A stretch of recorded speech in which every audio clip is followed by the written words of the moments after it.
Hello नमस्ते everyone सन्चै हुनुहुन्छ। यो चाहिँ मेरो फर्स्ट भ्लग हो है, कस्तो हुन्छ हेरिदिनु होला। म चाहिँ रिया चामलिङ राई हो। म चाहिँ दिउँसोको 1 बजे होइन 2 साढे 2तिर होला खाजा पुऱ्याउनु म गइरहेछु खेततिर होइन। हेर्नु न बाटो कस्तो जङ्गल छ हाम्रो यस्तोमा त कस्तो जुका लाग्छ हेर्नु न। त्यही भएर छिटोमा हिँडेर खाजा पुऱ्याउनु जाँदैछु। हेर्नु न यो चाहिँ म है। अनि जङ्गलबाट छिटो जुकाको डरले छिटो हिँडेर जाँदैछु क्या। हेर्नु न यस्तो जुका लाग्छ, यस्तो घाम लागिरहेछ, त्यही पनि जुका लागिरहेको हुन्छ क्या। अचम्मै मधेसमा नि यस्तो हुन्छ हेर्नु न। अनि त्यसपछि म चाहिँ खेततिर लागेँ है। खाजा पुऱ्याउनु ढिलो भइसकेको थियो। छिटो गइरहेछु डोकोमा खाजा बोकेर लगेर बनाउने बाँकी छ आजको खाना। खाजा चाहिँ चटपटे रहेको छ। यहाँ चाहिँ हाम्रो काकीहरू अङ्कलहरू बाबाहरू धान बाँध्दै हुनुहुन्छ। यहाँ चाहिँ मम्मी के गर्दै हुनुहुन्छ त हेर्दैछौँ हामी। मम्मी त यहाँ हेर्नु सानो भाइ, मम्मी त जुइना बटार्नु हुँदै रहेछ नपुगेर। सानो भाइ हेर्नु न कस्तो बिजो। ओ माइ गड, के छ नओछ्याउने पनि कस्तो बिजो खेतमा नानी। यसो म हेर्नु न मलाई कस्तो दिन्छ देखाउनु न क्यामेरा भनेर मम्मीलाई के फोन दिइकन क्या हजुर घुमिरहेको। म चाहिँ खाजा आयो छिटो आउनु, खाजा आयो चटपट आयो चटपट भन्दै जाँदैछु। हेर्नु न आलीमा चटपट आयो चटपट भन्दै जाँदैछु। यहाँ चाहिँ भात धमाधम हुन्छ। यहाँ चाहिँ अङ्कल क्यामेरा देख्ने बित्तिकै हाई रे। यहाँ चाहिँ काकी हुनुहुन्छ आफ्नै धुनमा बाँध्दै हुनुहुन्छ। यहाँ चाहिँ हेर्नु है मैलाको खाजा के हो यो हो कोदोको जाँड। हजुरहरूलाई कतिको मनपर्छ नि कोदोको जाँड। कोदोको चाउ रम्पम, त्यही पनि भेज रहेछ। अलिकति भने मासुको तिर्सना चाउचाउले मेट्छ होइन, तर भेज रहेछ केही छैन। नेक्स्ट टाइम हामी मासुको चाउचाउ खाने, चिकन चाउचाउ अमिलो। हेर्नु न अमिलो देखाइरहेको छु। अनि अर्को कुरा सबसे इम्पोर्टेन्ट, मेरो चटपटी बनाउने भाँडा हेर्नु न कति ठुलो। मैले चटपटीको लागि आलु उसिनेको थिएँ बिहानै। हेर्नु न आलु मटर झोप लगाइरहेको छु। मटर पनि मैले बिहानै भिजाएको थिएँ। अनि यो चाहिँ मैले मसिनो टमाटर प्याज र हरियो खुर्सानी लगाएर चटपटी बनाउनु लाग्यो।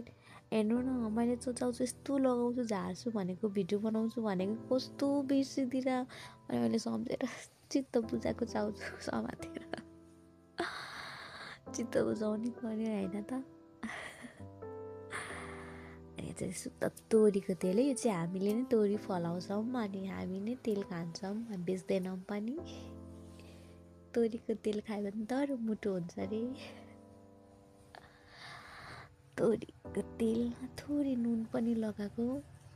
नुन त होइन, चाउचाउ र भुजामै नुन त त्यसै हुन्छ अलिअलि, त्यो मसलाहरूको लागि मात्र भनेर थोरै नुन लगाएको। होइन रुगा लाग्ला जस्तो भइरहेछ।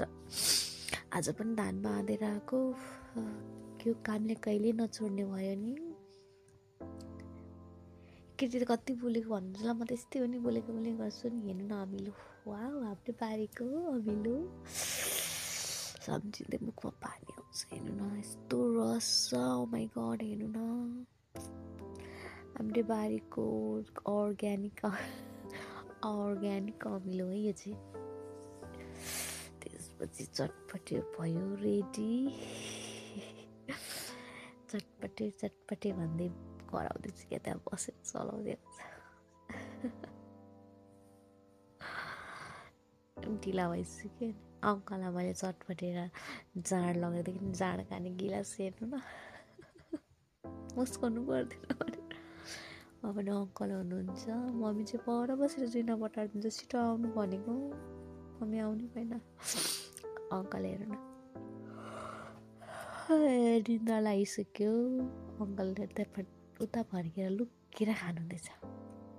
यहाँ हाम्रो काकी आफै सारेर खाने भनेको आफै सार्नु हुँदैछ। यो चाहिँ म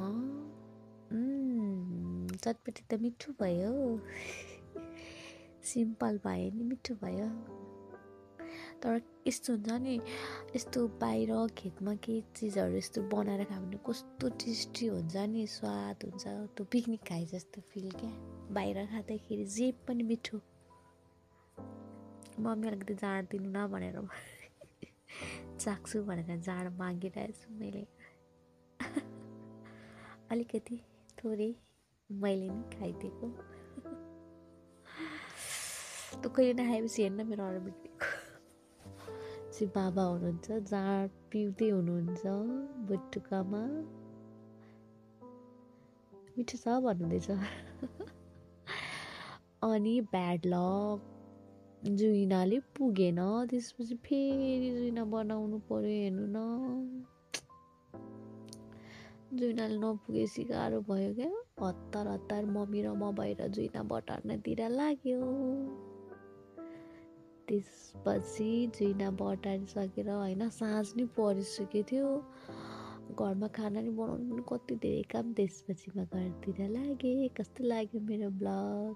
thank you so much, by by.